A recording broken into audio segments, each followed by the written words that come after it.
Olá! Os movimentos populares avaliam de forma positiva os resultados extraídos da mobilização contra o presidente Jair Bolsonaro e por vacina do último dia 29. A conclusão é de que o povo brasileiro está profundamente indignado com a forma pela qual o governo está gerindo a pandemia. Na edição de hoje, nós recebemos na entrevista central Jessi Daiane, militante do Levante Popular da Juventude e integrante da coordenação da Frente Brasil Popular. Ela faz uma análise dos atos deste final de semana e quais serão os próximos passos. Continue aqui com a gente, eu sou Afonso Bezerra e o Central do Brasil começa agora. Central do Brasil. Em nova rodada de depoimentos, a CPI da Covid no Senado ouviu nesta terça, dia 1º, a oncologista Nise Yamaguchi.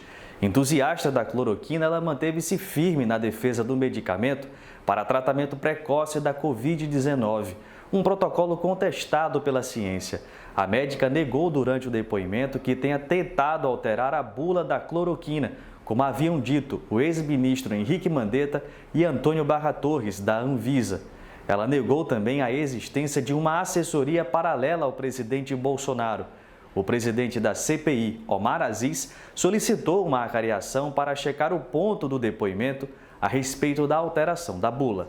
Em uma edição anterior do Central do Brasil, havíamos destacado as dificuldades orçamentárias da Defensoria Pública da União e de como este problema deixa milhares de pessoas sem apoio jurídico no país. Carolina Bataguer nos conta como a mobilização popular fez com que a cidade de São Gabriel do Cachoeiro, no Amazonas, finalmente conquistasse a sua unidade da Defensoria. Vamos conferir? Nacional. São Gabriel da Cachoeira, no Amazonas, é a cidade com maior população indígena do Brasil. E agora é mais uma das regiões do estado a contar com o serviço da Defensoria Pública.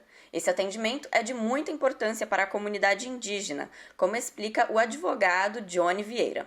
Quando eu estive na Ouvidoria Geral do município atendendo a população, as maiores demandas que chegavam para a gente era questão de pensão alimentícia, questão de certidão de nascimento tardio, porque muitos indígenas, pela métrica que a gente tem, estão em torno de 5 a 10 mil, não são registrados, não têm certidão de nascimento. Registro de nascimento tardio, certidão de óbito tardia, processos de inventário. Os povos indígenas eles são bem mal assistidos com relação àquilo que se fala em direito. A necessidade por esses serviços básicos se repete em outras localidades da região amazônica, como nos conta a defensora pública Ana Heloísa, que atua na comarca de Grajaú, no interior do Maranhão. A atuação do defensor público ela é muito mais ampla do que essa defesa pontual em processos judiciais. O lugar que eu estou, que é Grajaú, é um lugar em que há 137 aldeias indígenas, uma população indígena de mais de 8 mil pessoas. E aí, uma das grandes demandas que eu tenho me deparado é a subdocumentação dessa população. Então, eu tenho sido bastante procurada por pessoas indígenas que não têm documentos, não têm registro de nascimento, não têm carteira de identidade. Apesar desse avanço para a população da região de São Gabriel, a Defensoria do Amazonas tem o menor orçamento dentre os órgãos que recebem repasse financeiro do Tesouro Estadual. O Amazonas é o estado com o 6º menor número de defensores públicos por habitantes do país. No momento em que a principal recomendação é fique em casa, mais de 10 mil famílias estão sendo despejadas de suas residências em todo o Brasil. Nayatawane nos mostra na reportagem a seguir que nem mesmo a gravidade da pandemia conseguiu conter o aumento das remoções nas áreas urbanas e rurais do país. Vamos conferir. Trilhos do Brasil. Mesmo com o aumento de 30% do preço do aluguel em 12 meses, de acordo com a Fundação Getúlio Vargas, os números de despejos durante a pandemia já atingem cerca de 10 mil famílias. É o que aponta o levantamento da campanha Despejo Zero. O estado com o maior número de remoções é o Amazonas, seguido por São Paulo, onde as ações aumentaram 79% em 2021. Valdirene Frazão, da ocupação Jardim Julieta, em São Paulo, relata como tem sido viver com a ameaça constante de despejo. A gente vai ter que estar preparado para tudo, né? Eles são sujos e às vezes a qualquer momento pode vir aí um oficial trazer papel de reintegração. A onda de despejos pelo Brasil também está explícita no estado de Sergipe, onde moradores da ocupação João Mungulu foram surpreendidos com uma ação de reintegração de posse de um edifício abandonado há mais de 5 anos.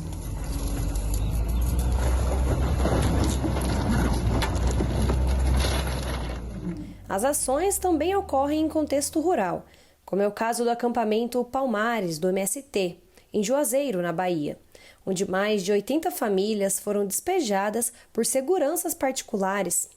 Nayara Santos, dirigente estadual do MST, comenta a ação.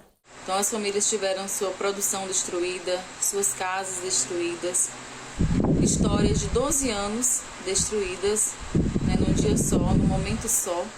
Recentemente, a Câmara dos Deputados aprovou um projeto de lei que proíbe os despejos durante a pandemia, mas o texto ainda segue para votação no Senado Federal. E é por causa dessa conjuntura adversa, como a relatada na reportagem anterior, que os movimentos populares decidiram ocupar as ruas no último sábado 29, para cobrar vacina, auxílio emergencial e o impeachment do presidente. Na entrevista central de hoje, recebemos Jessi Daiane, do Levante Popular da Juventude e integrante da Frente Brasil Popular. Ela faz uma síntese da movimentação do final de semana e avalia quais serão os próximos passos da campanha pelo impeachment do presidente Bolsonaro. A entrevista é de Aline Antunes. Entrevista Central. Hoje vamos conversar com a militante do Levante Popular da Juventude e integrante da coordenação da Frente Brasil Popular, Jessi Daiane. Vamos falar sobre as manifestações que aconteceram no último sábado, 29 de maio, que pediam vacina para todos, auxílio emergencial de R$ 600 e o impeachment do presidente Jair Bolsonaro. Jessi, seja muito bem-vinda ao programa. As manifestações de 29 de maio foram muito expressivas. Temos registros de atos em todos os estados e no Distrito Federal. Qual o significado e como você analisa os atos? Oi, Aline, quero saudar todo mundo aqui que está participando do programa. Então, para a gente foi um ato com um grande impacto, com grande repercussão, porque o povo estava muito indignado e expressou essa sua indignação nas ruas. Foi expressar nas ruas a indignação com a ausência de uma política que, de fato, consiga combater a pandemia, com a fome, com o desemprego, com a situação caótica que nosso país se encontra hoje. Então, foi uma verdadeira explosão social de indignação contra esse governo. Na preparação dos atos, foi orientado o uso de máscaras PFF2, o álcool em gel e a garantia de um distanciamento entre os participantes. Mas havia também a possibilidade da manifestação online. No Twitter, a hashtag 29MForaBolsonaro ficou por 6 horas entre as mais comentadas do mundo. Como vocês avaliam essa mobilização virtual? A nossa avaliação é que a repercussão nas redes sociais também foi muito forte. A gente tinha uma preocupação, em garantir que o nosso ato fosse um ato seguro, porque diferente das manifestações bolsonaristas, que não estão preocupadas com a pandemia, que são negacionistas, o campo progressista, a esquerda, é o inverso. Está querendo salvar a vida da população, quer vacina, acredita na ciência, e por isso que eu acredito que foi um ato assim que tinha todo mundo de máscara, então a gente não teve uma participação de pessoas sem máscara, e ao mesmo tempo também tinha uma orientação para aqueles e aquelas que moram com pessoas em situação de risco ou que têm alguma comorbidade, que não participe do ato e que fique em casa, mas que mobilize muito nas redes. E isso funcionou muito. Foram milhares de postagens, foram muito tempo, como você colocou, que a gente ficou entre os mais comentados. Então foi um diferencial, digamos, da nossa manifestação. Como militante de uma organização de juventude, como vocês avaliam a participação dos jovens nas manifestações do último sábado? Então, a participação era majoritariamente de juventude nos atos, né? Então, todo mundo que foi, viu que a grande parcela que estava ali era a juventude. Então, na nossa avaliação, foi uma participação positiva e uma expressão de que a juventude está cansada também de ficar em casa, de engolir esse sapo, de ter indignação com esse governo e não poder fazer nada. E, recentemente, outra ação do governo, né, que prejudicou a juventude, além do desemprego altíssimo que afeta a juventude, a chacina no Jacarezinho, que matou um monte de jovem negro, o governo também cortou das universidades, né? Então, a gente chegou numa situação mesmo limite para a juventude, que não tem perspectiva nesse país. Considerando essa grande participação popular nas manifestações de rua e também pelas redes sociais, quais são as perspectivas para esse próximo período? Então, ainda está em debate, ainda estamos, né, conversando muito sobre quais são os próximos passos dessa luta, porque, sem dúvida, foi uma faísca, né, de revolta, de indignação da população com esse governo que já vem, como eu falei anteriormente, acumulando, né, isso ao longo de quase 1 ano e meio de pandemia, quase 1 ano e meio de isolamento, e quase 1 ano e meio de muita irresponsabilidade com a vida do povo brasileiro. Mas, sem dúvida, foi só o começo e terão muitas outras manifestações simbólicas nas redes sociais. Vamos pensar as formas, obviamente, porque não nos interessa expor o tempo inteiro a população, né, ao risco da contaminação com o vírus, a aumentar, né, a contaminação. Então, obviamente, que a gente precisa ter um cuidado com essa convocação de atos de rua. A CPI da Covid tem sido palco de inúmeras constatações sobre a má gestão da pandemia pelo governo federal. Você acredita que ela pode gerar, ou que já está gerando, um desgaste real do governo Bolsonaro?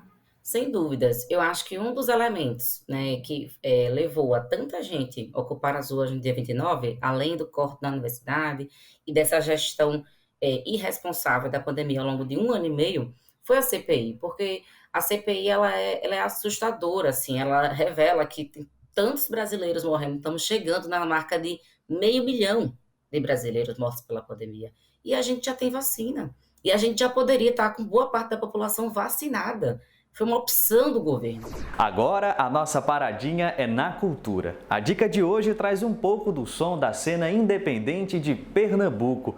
A recomendação da cantora e compositora Joana Flor é de uma mostra que está disponível no formato virtual. Vamos conferir? Parada Cultural.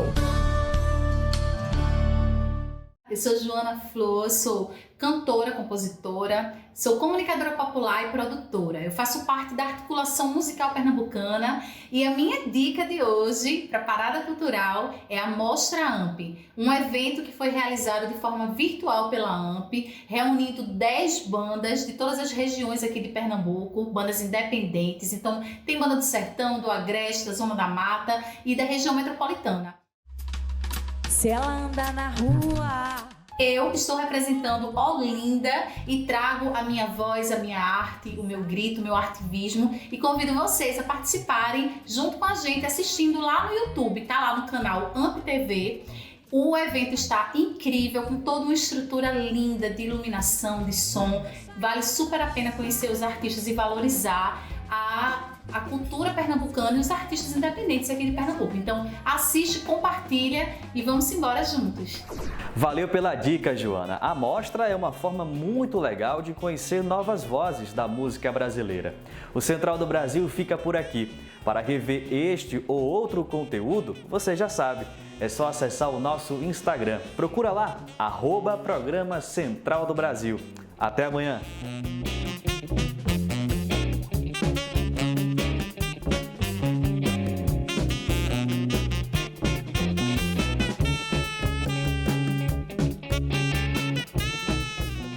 Central do Brasil, a rede de comunicação dos movimentos populares.